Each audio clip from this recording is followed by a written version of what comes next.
భూపాలపల్లి ఏరియాలో సింగరేణి అధికారుల తీరు విమర్శలకు తావిస్తుందా అంటే అవుననే సమాధానాలు వినిపిస్తున్నాయి. సో ఇక్కడ స్థానికంగా ఏమన్నా సమస్యలుంటే పరిష్కరించాల్సినటువంటి అధికారులే ఇక్కడ కాలనీవాసులకు సంబంధించి ఇబ్బందులకు గురి చేస్తున్నారనేటటువంటి విమర్శలు వెల్లువెత్తుతున్నాయి. ప్రెజెంట్ మనం జయశంకర్ భూపాలపల్లి జిల్లా కేంద్రంలోని ఏదైతే సింగరేణి స్కూల్‌కు అదేవిధంగా ఇక్కడ మనం చూడొచ్చు 16 లేన్ గనికి మార్గమధ్యంలో ఉన్నటువంటి ఏదైతే మెయిన్‌గా ఇదే దారి గుండా వెళ్తారో కారల్ మార్క్స్ కాలనీకి సంబంధించినటువంటి కాలనీవాసులంతా కూడా చిన్న పెద్ద ఇట్లా ఏ అవసరానికైనా కార్మికులు కావచ్చు ప్రతి అవసరానికి కూడా ఇదే దారిని మరి ఉపయోగిస్తూ ఉంటారు. ఇదే మార్గం గుండా వెళ్తూ ఉంటారు. అయితే ఇట్లా ఉన్నటువంటి వాళ్ళకు అంటే ప్రధానమైనటువంటి మార్గానికి సంబంధించి ఇక్కడ అధికారులు ఇక్కడ మనం చూసినట్లయితే పెద్ద గొయ్యి తీసినటువంటి పరిస్థితి. వాళ్ళు కనీసం అంటే నడవడానికి కూడా వీలు లేకుండా చేసినటువంటి పరిస్థితిని ఇక్కడ మనం చూడొచ్చు. అక్కడ పెద్ద పెద్ద బండరాళ్ళు కూడా వేశారు వాళ్ళు నడవడానికి వీలు లేకుండా. సో మొత్తానికైతే దీంతో కాలనీ వాసులు తీవ్రమైనటువంటి ఇబ్బందులు పడుతున్నటువంటి పరిస్థితి అయితే ఉంది. ముఖ్యంగా మహిళలు కావచ్చు, చిన్నపిల్లలు కావచ్చు, లేకపోతే కార్మికులు కావచ్చు, వివిధ అవసరాల రీత్యా ఈ యొక్క దారి గుండా వెళ్ళేటటువంటి మరి సాధారణమైనటువంటి ప్రజానికం కూడా తీవ్రమైనటువంటి ఇబ్బందులు పడుతున్నారు. సో మొత్తానికైతే మేము ఎలా వెళ్ళాలి అంటే ప్రధానమైనటువంటి దారిని ఈ విధంగా సింగరేణి తమకు సంబంధించి ఆటంకం కలిగించేలా ఈ విధంగా గొయ్యి తీసి తమకు సంబంధించి మరి ఇబ్బందులకు గురి చేస్తే మరి తాము ఏ విధంగా వెళ్ళాలి అని చెప్పేసి మరి వాళ్ళు ఆవేదన వ్యక్తం చేస్తున్నటువంటి పరిస్థితి అయితే కనిపిస్తుంది. సో మొత్తానికైతే మరి కాలనీ వాళ్ళతో కూడా మాట్లాడేటటువంటి ప్రయత్నం చేద్దాం. మరి వాళ్ళ మాటలేంటి, సో గతంలో కూడా ఇటువంటి పరిస్థితి తలెత్తిందా అనేది వాళ్ళ మాటల్లోనే అడిగి తెలుసుకునేటటువంటి ప్రయత్నం చేద్దాం.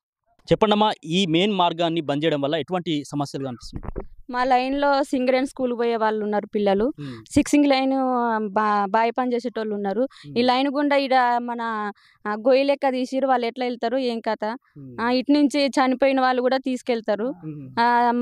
మా లైన్ మస్తు ఇబ్బంది పడుతుంది వచ్చేటోళ్ళు పోయేటోళ్ళకి. ఎప్పుడు తీసిరండి ఇట్లా గొయ్యి ఎప్పుడు తీసి? ఇదివరకు ఒకసారి తీసిరు, అట్నే మాట్లాడి మన మట్టి పోపిచ్చిరు, మళ్ళా నిన్న తీసిరు. అయితే జిఎం సారు స్పందించాలి మరి మాకు ఈ పరిస్థితి ఏంటిది. ఇటు రోడ్డు ఉన్నది, రోడ్డు లేకపోతే మేము ఇటు రాకపోదు. రోడ్డు ఉన్నది, ఈ రోడ్డు మార్గానే కదా అందరు పోయి సింగరేణి స్కూల్ ఇటు దగ్గర అని ఇటు మా వాళ్ళు ఇటు నుంచి వస్తారు. మరి సింగరేణి చాలా మంది ఇదే దారి గుండా వెళ్తారు. ఇదే దారి గుండా వెళ్తారు.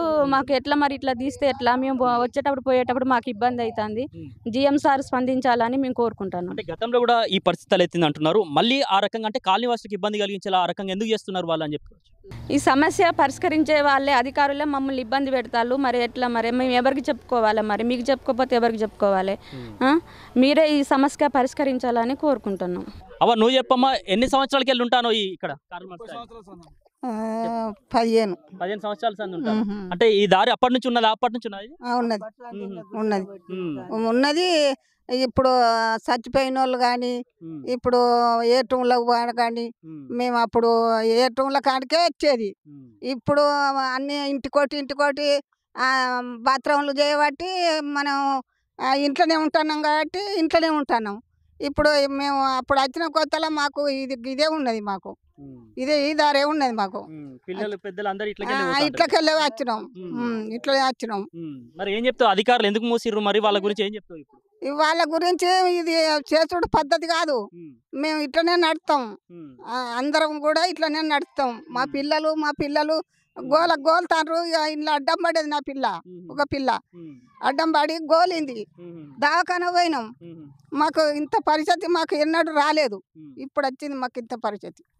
ఓకే, మీరు చెప్పండి అన్న. మొత్తానికంటే చిన్నపిల్లలు కావచ్చు, పెద్దవాళ్ళు కావచ్చు, అవసరాల రీత్యా ఇదే దారిని మెయిన్గా వెళ్తూ ఉంటారు. సో ఈ నేపథ్యంలో సింగరేణి అధికారులు ఈ విధంగా కాలనీవాసులకు ఇబ్బంది కలిగించేలా ఇట్లా ఇంత పెద్ద గొయ్యి తీయడం కావచ్చు, నడవకుండా చేయడం కావచ్చు, దీన్ని ఎట్లా చూడవచ్చు మీ కాలనీవాసులు? గత 30 సంవత్సరాల కారల్ మార్క్స్ కాలనీ ఏర్పడ్డప్పటి నుంచి ఈ దారిని చేసుకొని ప్రజల సౌలభ్యం కోసం కార్మికులు అయితేనేమి, విద్యార్థులు అయితేనేమి వాళ్ళ సౌలభ్యం కోసం ఈ రహదారిని ఏర్పాటు చేసుకోవడం జరిగింది.